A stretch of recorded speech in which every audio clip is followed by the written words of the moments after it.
Sir, രാജ്യത്തിന്റെ പ്രധാനപ്പെട്ട ഭൂമിയെല്ലാം എന്തിനധികം supreme കോടതിയുടെ ഭൂമി വരെ വഖഫാണെന്ന് പറയുന്ന ഒരു അവസ്ഥ നമ്മുടെ രാജ്യത്തുണ്ടായി എന്നുള്ളതാണ്.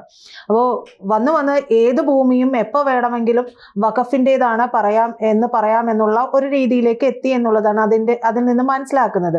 അപ്പോൾ ഈ കഴിഞ്ഞ ദിവസമാണ് പ്രധാനപ്പെട്ട ഒരു വിധി വരുന്നത്. അതിൽ പ്രധാനപ്പെട്ട ചില മാറ്റങ്ങൾ ഉണ്ടായിട്ടുണ്ട്.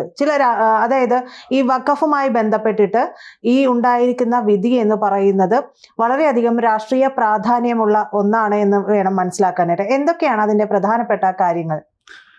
രാഷ്ട്രീയ പ്രാധാന്യം എന്ന് പറയുമ്പോൾ നമ്മളെ പാർലമെൻ്ററി ഡെമോക്രസിയുടെയും നമ്മളെ കോൺസ്റ്റിറ്റ്യൂഷൻ്റെയും ഇവിടുത്തെ നമ്മുടെ എല്ലാ രാജ്യത്തിൻ്റെ നിലനിൽപ്പിനെ തന്നെ ദീർഘവീക്ഷണത്തോടുകൂടി ബാധിക്കാൻ പോകുന്നൊരു വിധിയാണ് ജഡ്ജ്മെൻ്റ് അല്ലെങ്കിലും ഒരു ഇൻ്ററിം ഓർഡറിൽ കൂടി വെളിച്ചത്ത് വന്നിരിക്കുന്നത്. അതായത് 1995 വഖഫ് ആക്ട് എന്ന് പറയുന്നത് തീർച്ചയായിട്ടും ഭരണഘടനയ്ക്ക് മുകളിലായിരുന്നു അതിൻ്റെ ഓപ്പറേഷൻ. അതായത് ഫോർ എക്സാമ്പിൾ പറയുകയാണെങ്കിൽ ഈ സെക്ഷൻ 40 ഒരാളുടെ വസ്തു അവർ തീരുമാനിച്ചു കഴിഞ്ഞാൽ ഈ വിക്ടിമിനെ പോലും അറിയിക്കാതെ റവന്യൂ രേഖകൾ മാറ്റം വരുത്തി കൊണ്ടുപോകുന്നു. അതുപോലെ തന്നെ ഉണ്ടായിരുന്ന മറ്റൊരു നിയമമാണ്, സാധാരണ നമ്മൾ തമ്മിലൊരു വസ്തു തർക്കമാണെങ്കിൽ, ഇപ്പോൾ ഞാൻ നിങ്ങളുടെ പുരയിടത്തിൽ കയറി അനധികൃതമായി താമസിക്കുകയാണ്, 12 വർഷം കഴിയുമ്പോൾ അത് ബൈ അഡ്വേഴ്സ് പൊസിഷൻ എൻ്റേതായി മാറും. 12 വർഷത്തിനകത്ത് നിങ്ങൾ കോടതിയെ സമീപിക്കണം. ഇവിടെ വഖഫ് ബോർഡിന് അങ്ങനെ ലോ ഓഫ് ലിമിറ്റേഷൻ ആപ്ലിക്കബിൾ അല്ല. അതുകൊണ്ടാണ് അവർക്ക് 1500 വർഷം പഴക്കമുള്ള തമിഴ്നാട്ടിലെ ക്ഷേത്രം ഏറ്റെടുക്കാൻ പറ്റിയത്. പിന്നെ ഉണ്ടായിരുന്ന 108A എന്ന് പറയുന്നൊരു വകുപ്പ്, അതായത് ഇന്ത്യയിലെ സകലമാന നിയമങ്ങൾക്കും മുകളിലായിരിക്കും വഖഫ് നിയമങ്ങൾ, ഓവർ റൈഡിങ് എഫക്റ്റ്, ഇതൊക്കെ കൊടുത്തിരുന്നു. അപ്പോൾ ഇത് എൻ്റെ അഭിപ്രായത്തിൽ BJP 10-11 വർഷം മുമ്പ് അധികാരത്തിൽ വന്നപ്പോൾ ആദ്യം ചെയ്യേണ്ടിയിരുന്നത് ഈ വഖഫ് ഭേദഗതി നിയമം ആയിരുന്നു എന്നാണ് എൻ്റെ പക്ഷം. കാരണം എങ്കിൽ ഈ മുനമ്പം പോലെയുള്ള വിഷയങ്ങളൊന്നും തന്നെ ഉണ്ടായി വരില്ലായിരുന്നു. 32ഓളം വഖഫ് ബോർഡുകളുണ്ട് ഇന്ത്യയിൽ. അവർക്കെല്ലാം ഒരു ദിവസം ഒരുമിച്ച് തീരുമാനിക്കുകയാണെങ്കിൽ ഇന്ത്യ മഹാരാജ്യം മുഴുവനും വഖഫാക്കാനുള്ള വകുപ്പായിരുന്നു. ചിരിക്കാൻ വേണ്ടി പറഞ്ഞല്ല, സത്യമാണ്. ഈ 1995 വഖഫ് ആക്ട് പഠിച്ചാൽ നമുക്ക് മനസ്സിലാകും. അപ്പോൾ ഇപ്പോൾ തന്നെ ഈ പിന്നെ മിലിറ്ററി ഓർഡർ വന്നപ്പോൾ എല്ലാവരും പറഞ്ഞു മോഡിക്ക് തിരിച്ചടി അല്ലെങ്കിൽ സർക്കാരിന് തിരിച്ചടി. ഞാൻ അത് വളരെ വിശദമായിട്ട് പഠിച്ചു. ഞാൻ ഈ വർഷം ഫെബ്രുവരി മാസം 23-ാം തീയതി ജനം TV ഇൻ്റർവ്യൂ കൊടുത്തപ്പോൾ ഞാൻ അനിൽ നമ്പ്യാരോട് പറഞ്ഞു ഒരു ചോദ്യത്തിന് മറുപടിയായിട്ട്, ഈ ബില്ല് ഇപ്പോൾ കൊണ്ടുവന്ന ബില്ല് 100% ഭരണഘടന പരമാണെന്ന് ഞാൻ പറഞ്ഞു. പരമാണെന്നാണ് ഞാൻ അന്ന് പറഞ്ഞു. ഇന്ന് ഞാൻ സമർത്ഥിക്കാൻ പോവുകയാണ്. ഇപ്പോൾ തന്നെ നമ്മളെ ഹാരിസ് ബീരൻ, പുള്ളിയാണ് മുസ്ലിം ലീഗിന് വേണ്ടിയിട്ട് സുപ്രീം കോടതിയിൽ ഈ പെറ്റീഷൻ ഡ്രാഫ്റ്റ് ചെയ്തതും ഫയൽ ചെയ്തതും ഒക്കെ ചെയ്ത കക്ഷി. അദ്ദേഹത്തിൻ്റെ ഇൻ്റർവ്യൂ ഞാൻ കേട്ടു. അദ്ദേഹം പറഞ്ഞത് 5 വർഷം ഈ പ്രാക്ടീസ് ചെയ്യുന്ന ഒരു മുസ്ലിമിന് മാത്രമേ വഖഫ് ഉണ്ടാക്കാൻ കഴിയൂ എന്നാണ്. അത് ആരെ സംബന്ധിച്ച കേസാണ്? ഒരു ബൈ ബർത്ത് മുസ്ലിമായ ഒരു വ്യക്തിയെ സംബന്ധിച്ച് ആ ക്വസ്റ്റ്യൻ ചോദിക്കുന്നില്ല. പുള്ളി ജന്മനാ തന്നെ ഒരു മുസ്ലിമാണ്, എന്ത് ഡോക്യുമെൻ്റ് വേണമെങ്കിലും കൊടുക്കാം. അപ്പോൾ അത് ആരെ ഉദ്ദേശിച്ചാണെന്ന് വെച്ച് കഴിഞ്ഞാൽ കൺവെർട്ട് ചെയ്യുന്ന ആൾക്കാരെ മാത്രം ഉദ്ദേശിച്ചിട്ടുള്ള ഒരു കാര്യം. അതായത് ഞാൻ എൻ്റെ വസ്തു ഈട് വെച്ചു ബാങ്കിൽ, എനിക്ക് അവരെ പറ്റിക്കണം, അല്ലെങ്കിൽ എൻ്റെ കയ്യിലുള്ളത് അനധികൃതമായ വസ്തുവാണ്, ഞാൻ പിറ്റേ ദിവസം പോയിട്ട് മുസ്ലിമായിട്ട് ഇതിനെ വഖഫാണെന്ന് പറയും, മാറ്റും, പക്ഷേ രജിസ്റ്റർ ചെയ്യില്ല. രജിസ്റ്റർ ചെയ്യായിരുന്നു അതില്ലോ, വഖഫായിട്ട് ബന്ധമൊന്നുമില്ലല്ലോ. അത് പിന്നെ എൻ്റെ തലമുറകളിലേക്ക് പൊയ്ക്കൊണ്ടിരിക്കും. ഞാൻ തന്നെ ആയിരിക്കും മുത്തവല്ലി, അല്ലെങ്കിൽ മക്കളുടെ, അങ്ങനെ പോകാം. അങ്ങനെ ഈ രാജ്യത്തിനെ പറ്റിക്കാനുള്ളൊരു സംവിധാനം കൂടി ഇതിൽ ഉണ്ട് എന്ന് കണ്ടതിൻ്റെ അടിസ്ഥാനത്തിലാണ് ഇപ്പോൾ സുപ്രീം കോടതി പറഞ്ഞത് 5 വർഷത്തിന് നിബന്ധന നല്ലതാണ്. കാരണം 5 വർഷം കഴിഞ്ഞില്ലേ ചെയ്യാൻ പറ്റും.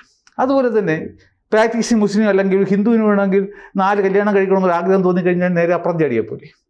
അപ്പോൾ യഥാർത്ഥത്തിലുള്ള ഒരു സത്യസന്ധനായ മുസ്ലിം മതം പ്രാക്ടീസ് ചെയ്യുന്ന ഒരു വ്യക്തി മാത്രമേ വഖഫ് ഉണ്ടാക്കാൻ പറ്റൂ. കാരണം ഇപ്പോൾ വഖഫിൻ്റെ ഡെഫിനിഷൻ മാറ്റി മുസ്ലിം മാത്രമേ വഖഫ് ഉണ്ടാക്കാൻ പറ്റൂ. നേരത്തെ ആർക്കും ഉണ്ടാക്കാം എന്ന് പറഞ്ഞു. കാരണം എന്താണ്? അപ്പോൾ ഈ മീൻ പിടിക്കാനുള്ള കടലിൻ്റെ ഏരിയ കൂടും. മറ്റോ മുസ്ലിമിൻ്റെ മാത്രമല്ലേ പിടിക്കാൻ പറ്റൂ. അപ്പോൾ ആർക്കും വേണമെങ്കിലും വഖഫ് ഉണ്ടാക്കാമെന്ന് പറയുമ്പോൾ ഹിന്ദുക്കളുടെയും ക്രിസ്ത്യാനിയുടെയും സർദാർജിയുടെയും ഒക്കെ പിടിക്കാൻ പറ്റും. അപ്പോൾ അതിപ്പം കോടതിയിൽ തട്ടി തെറിച്ചുപോയി. അതും നമ്മൾ ആലോചിക്കണം. ഈ ഇൻ്ററിം ഓർഡറിന് വേണ്ടി ഏറ്റവും പ്രധാനപ്പെട്ട ഭരണഘടനാ ലംഘനം എന്ന് നിങ്ങൾക്ക് തോന്നുന്ന കാര്യങ്ങൾ മാത്രം ഇതിൽ റേസ് ചെയ്യുക എന്നാണ് പറയുന്നത്. അതായത് അവരെ ഏറ്റവും വലിയ പോയിന്റ്സ് ആയിരുന്നു റേസ് ചെയ്തിരുന്നത്. അപ്പോൾ അത് പോയി. സെക്ഷൻ 40 എടുത്ത് കളഞ്ഞു. കാമാശിവ ഈ സുപ്രീം കോടതിയിൽ ഹാജരായ കപിൽ സിബൽ പോലും അതിനെപ്പറ്റി ഒരു വാക്ക് പോലും പറഞ്ഞില്ല. എന്താണ്? അവർക്ക് തന്നെ അറിയാം ഇതൊരു ഒരു ഡ്രാക്കോണിയൻ നിയമമായിരുന്നു എന്നവർക്കറിയാം. അപ്പോൾ ഇപ്പോൾ എന്ത് തോന്നുന്നു? ഈ വഖഫ് ബൈ യൂസർ എന്ന് പറയുന്നത് വലിയ തെറ്റിദ്ധരിക്കപ്പെടുന്ന ഒരു സാധനവും. അതായത് 1950 നെഹ്റുവാണ് ഈ കൺസെപ്റ്റ് ആദ്യമായിട്ട് കൊണ്ടുവന്നത്. ഈ മുസ്ലിം ജൂറിസ്പ്രുഡൻസിൽ ഇത് ഇങ്ങനൊരു സംഭവമില്ല. വഖഫ് ബൈ യൂസർ ഒരു വ്യക്തി ഡെഡിക്കേറ്റ് ചെയ്യുന്നത് മാത്രമാണ് വഖഫ്. അപ്പോൾ നെഹ്റു പറഞ്ഞു, ഏതെങ്കിലും ഒരു വഖഫിൻ്റെ പ്രവർത്തനത്തിനെ സഹായിക്കാനായിട്ട് മറ്റേതെങ്കിലും വസ്തു ഉപയോഗിച്ചുകൊണ്ടിരിക്കുകയാണെങ്കിൽ അതിനെ വഖഫ് ബൈ യൂസറായിട്ട് ചേർക്കാം. ഇതും ഇവർ കാലാകാലമായിട്ട് വസ്തു പിടിച്ചെടുക്കാനുള്ള ഏറ്റവും വലിയൊരു ആയുധം ആയിരുന്നു. അതിനാണ് ഇപ്പോൾ മോഡി പറഞ്ഞു, ഇനി മേലാൽ ഈ വഖഫ് ബൈ യൂസറിൻ്റെ സംഗതിയേ ഇല്ല. പക്ഷേ നേരത്തെ ഉണ്ടായിരുന്ന വഖഫ് ബൈ യൂസറിനെ സർക്കാർ പിടിക്കത്തില്ല. പക്ഷേ സർക്കാർ വക വസ്തുവാണെന്ന് തോന്നിക്കഴിഞ്ഞാൽ കളക്ടറെ വെച്ചിട്ട് അന്വേഷണം നടത്തും. അന്വേഷണം നടത്തുന്ന സമയം തന്നെ അത് വഖഫല്ലായി മാറും. അതിനുശേഷം അദ്ദേഹം ഇത് അന്വേഷിച്ചിട്ട് സ്വന്തം തീരുമാനമെടുത്ത് പണ്ട് വഖഫ് ബോർഡ് ചെയ്തതുപോലെ റവന്യൂ രേഖകളിൽ മാറ്റം വരുത്തി സർക്കാരിനെ അയക്കും. അപ്പോൾ സർക്കാർ വഖഫ് ബോർഡിനെ അറിയിക്കും. ശരിയാണോ അത്? നേരത്തെ ഉണ്ടായിരുന്ന സെക്ഷൻ 40 തെറ്റാണെങ്കിൽ ഇതും തെറ്റാണ്. പക്ഷേ സുപ്രീം കോടതി നിങ്ങൾ ക്ലെയിം ചെയ്യാൻ പാടില്ല എന്ന് പറഞ്ഞില്ല. നിങ്ങൾ ഈ സ്വന്തം നിലയ്ക്ക് ഇതൊക്കെ മാറ്റുന്നതിന് പകരം നിങ്ങൾക്ക് തർക്കമുണ്ടെങ്കിൽ നിങ്ങൾ വഖഫ് ട്രൈബ്യൂണലിൽ പോയി നിങ്ങളുടെ പരാതി പറയൂ എന്നാണ് പറയുന്നത്. വളരെ കറക്റ്റായിട്ടുള്ള ജഡ്ജ്മെൻ്റ് അല്ലേ? അപ്പോൾ സത്യത്തിൽ ഈ ഉത്തരവ് വന്നതോടുകൂടി അതിൽ 1% പോലും സ്റ്റേ ഇല്ല എന്നാണ് എൻ്റെ അഭിപ്രായം. കാരണം റൂൾസ് ഉണ്ടായിക്കഴിഞ്ഞാൽ ഈ 5 വർഷത്തെ പ്രാക്ടീസിങ് മുസ്ലിംസിന് മാത്രമേ ഇതിനെ വഖഫ് ഉണ്ടാക്കാൻ പറ്റൂ. നിങ്ങൾ റൂൾസ് ഡ്രാഫ്റ്റ് ചെയ്തിട്ട് മുന്നോട്ട് പോകൂ. അത് സ്റ്റേ ആണോ? ഇവിടെ എന്താണ്? വസ്തുങ്ങൾ ക്ലെയിം ചെയ്തോളൂ നിയമപരമായിട്ട്. പക്ഷേ അത് കളക്ടറല്ല തീരുമാനിക്കേണ്ടത്, കോടതിയാണ് തീരുമാനിക്കേണ്ടത്. അപ്പോൾ ഈ കൊണ്ടുവന്ന പുതിയ ബില്ല് 100% ഭരണഘടനാപരമാണെന്നാണ് ബഹുമാനപ്പെട്ട സുപ്രീം കോടതി പറഞ്ഞത്. എന്തെല്ലാം പിന്നെ ഈ ലോ ഓഫ് ലിമിറ്റേഷൻ എടുത്തു കളഞ്ഞു, 108A എടുത്തു കളഞ്ഞു. അതിനെതിരെയൊന്നും കോടതി ഒന്നും പറഞ്ഞില്ല. കോടതിക്ക് തന്നെ അറിയാം ഇതൊക്കെ ഭരണഘടനാ വിരുദ്ധമായ കാര്യങ്ങളാണ്. പക്ഷെ നാം ഇവിടെ ആലോചിക്കേണ്ട മറ്റൊരു കാര്യം, 13 വർഷം മുമ്പ് 1995 ആക്ടിനെതിരെ ഇതുപോലത്തെ റിട്ട് ഹർജി സുപ്രീം കോടതി ഫയൽ ചെയ്തു. അതിനെയൊക്കെ അതാത് ഹൈക്കോടതിയിലേക്ക് പറഞ്ഞയച്ചു. അത് ഇതുവരെ അതിലൊരു വാദമോ തുടക്കമോ ഒന്നും സംഭവിച്ചിട്ടില്ല.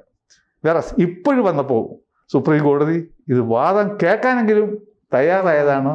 അത് പഴയതുപോലെ അതാത് ഹൈക്കോടതികളിലേക്ക് വിട്ടിരുന്നുവെങ്കിൽ വലിയ പ്രശ്നമായിപ്പോയി. എന്തായാലും ഇത് ദൂരവ്യാപകമായ ഫലമുണ്ടാക്കുന്നൊരു സംഗതിയാണ്. ഇനി ഇന്ത്യൻ ജനതയ്ക്ക് സ്വസ്ഥമായിട്ട് കിടന്നുറങ്ങാം.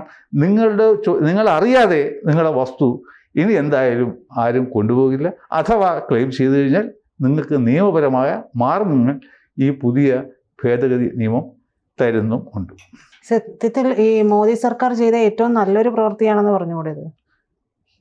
അത് നല്ലതല്ല, ഏറ്റവും നല്ല ഒരു കാര്യമാണ്. കാരണം എന്താണെന്ന് വെച്ച് കഴിഞ്ഞാൽ ഈ പഴയ വഖഫ് ആക്ട് പ്രകാരം നമ്മളുടെ ഈ ഭരണഘടന നൽകുന്ന എല്ലാ അവകാശങ്ങളും ഇപ്പോൾ തന്നെ അവിടെ പോയി നോക്കും. മുൻപത്ത് പോയി അമ്മുമ്മയെ കണ്ട് ചോദിച്ചു കഴിഞ്ഞാൽ നമ്മുടെ പ്രിയാമ്പിൾ എടുത്ത് കാണിക്കുകയും പ്രിയാമ്പിൾ പ്രോമിസസ് ഉണ്ട്, സെക്യുലറിസം അത് ഇത്, അവർക്ക് എന്തെങ്കിലും കിട്ടുന്നുണ്ടോ? നമുക്ക് ആർട്ടിക്കിൾ 21 ജീവിക്കാനുള്ള അവകാശം കിട്ടുന്നു. അതിന് തന്നെ അർഹതയുണ്ട് അവർക്ക് അന്തസ്സായിട്ട് ജീവിക്കാനേ. അവർ പൈസ കൊടുത്ത് കഷ്ടപ്പെട്ട് വാങ്ങി കെട്ടുതാലി വരെ വിറ്റ് വാങ്ങിച്ച വസ്തുവിൽ ഇന്ന് അവർക്ക് അന്തസ്സായിട്ട് ജീവിക്കാൻ പറ്റുന്നുണ്ടോ? പേടിച്ച് ജീവിക്കുന്നത്. അപ്പോൾ ഈ ഭരണഘടനയ്ക്ക് മുകളിലായിരുന്നു ഈ വഖഫ് ആക്ട് എന്ന് പറയുന്നത്. കോൺഗ്രസ് സർക്കാർ മനഃപൂർവ്വം അത് 1923 തൊട്ടുള്ള സ്റ്റെപ്പ് ബൈ നമ്മൾ പഠിച്ചു പോവുകയാണെങ്കിൽ ഓരോ സ്റ്റെപ്പിലും അതിൻ്റെ ഗ്രാവിറ്റി കൂടിയിട്ട് ഇവർ നേർക്കോടിയുടെ സ്ഥാനത്ത് നിന്ന് അവസാനം രാജവമ്പലായിട്ട് നിന്നപ്പോഴാണ് മോഡി ഇപ്പോൾ അതിൻ്റെ 10 അടിച്ച് താത്തു വച്ചിരിക്കുന്നത്. കൂടുതൽ വാർത്തകളും വിശേഷങ്ങളും നിങ്ങളിലേക്ക് എത്താൻ ABC മലയാളം സബ്സ്ക്രൈബ് ചെയ്യുക, ബെൽ ബട്ടണും അമർത്തുക.